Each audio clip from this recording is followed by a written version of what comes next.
प्रभाग क्रमांक 10 मधून अनुसूचित जातीमधून महिला उमेदवार शेवंता वाघमारे या काँग्रेसकडून इच्छुक आहेत. त्यांनी आताच या ठिकाणी मुलाखत दिलेली आहे. तर शेवंता वाघमारेंचं काम आपल्याला जाणतोच आपण सर्वजण, आपल्याला ते काही नवीन नाही आहेत. अतिशय धडाडीच्या आणि शिवाय लोककलाकारांसाठी सुद्धा त्यांनी खूप काम केलेलं आहे. आपल्या प्रभागातल्या अनेक महिलांच्या आणि सर्व नागरिकांच्या समस्या त्यांनी घेतलेल्या आहेत आणि त्याचं निराकरण सुद्धा त्यांनी इतके वर्ष चांगल्या पद्धतीने केलेलं आहे. तर त्याबद्दल त्यांच्याकडून विकास कामाबद्दलचा थोडक्यात आराखडा आमचे उपसंपादक अरुण पवार घेतील. नमस्कार मॅडम. नमस्ते. आज या ठिकाणी सांगली येथील ऑफिसर क्लब या ठिकाणी महाविकास आघाडीच्या वतीनं मुलाखती झाल्या. त्यामध्ये आमदार जयंतरावजी पाटील साहेब, माजी मंत्री विश्वजित कदम, खासदार विशालदादा पाटील यांना त्या आता मुलाखत देऊन आल्या. त्या अनुषंगानं वार्ड नंबर 10 मध्ये त्या मागासवर्गीय महिला उत्सुक आहेत. त्या अनुषंगानं त्यांची भूमिका काय त्यांनी कथन करावी. मी शेवंता वाघमारे वार्ड क्रमांक 10 मधून SC महिलामधून काँग्रेसकडून इच्छुक आहे आणि मी 2013 ते 2018 मध्ये निवडणूक काँग्रेसकडून लढवून मी निवडूनही आले होते. त्यावेळेस मी प्रभागातील भरपूर कामं, रस्ते, गटारी तर केले. शौचालयांच्यावर मी भर दिला.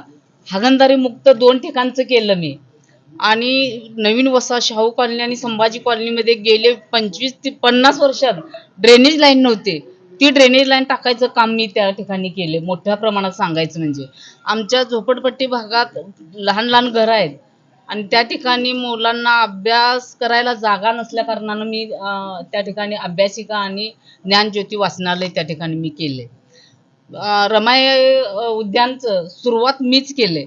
ते कॉम्पाऊंड बांधायचं, पेविंग ब्लॉक त्याच्या भोवतीने घालायचं काम मी केले. बाग 10 हे माझा परिचयाचं आहे. नुसतं इलेक्शन आल्यावर मी बाहेर येतोय असं अजिबात नाही आहे. इलेक्शन असो नसो, मी नगरसेविका होण्यापूर्वीपासून मला बाळकडू मिळाल्यासारखं झालंय. पुरोगामी विचारात सगळ्या संघटनेत माझं काम असते.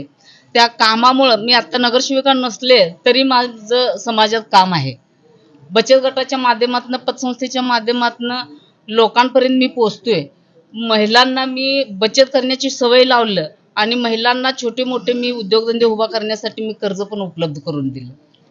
थोडंफार महिला सबलीकरण आणि महिला सक्षमीकरण या संदर्भातलं आपलं धोरण आहे ते आपण थोडक्यात स्पष्ट करा.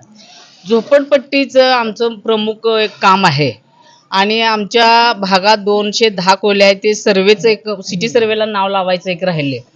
ते काम प्रामुख्याने मी घेणार आहे. कलानगरमध्ये बरेच कुटुंब तिथं राहायला आहेत. गटर निम्मे गटर झाल्यात, पण ते गटरीचं पाणी कुठं सोडायचं हा मोठा खूप प्रॉब्लेम आहे. ते एक मी सोडवण्याचा प्रयत्न करणार आहे. वडर कॉलनीतली काही कामं आहेत. तिथं एक आपल्या चौकात एक शिल्प बसवायचं आहे. तेही काम मी तिथं त्या ठिकाणी करणार आहे. आणि सगळ्या भागात, सुशिक्षित भागात असून दे, आमच्या स्लम एरियात असून दे, सगळीकडं मी काम करणार आहे. छोट्या मुलांसाठी आणि ज्येष्ठ नागरिकांसाठीचा आपला धोरण काय असेल?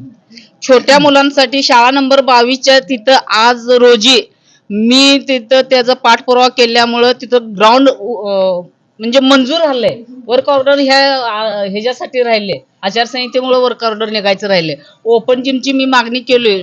ते वयस्कर मुलांना सगळ्यांनाच ओपन जिम आणि ते ग्राउंड तिथंच करायचं आहे. आणि मॅडम मी तुम्हाला सांगते, तिथं मी कराटेचं लहान मुलांसाठी घेतलेलं, लहान मुलांचा डान्स क्लासेस वगैरे मी घेतलेले आहेत आणि अजून चालू आहेत.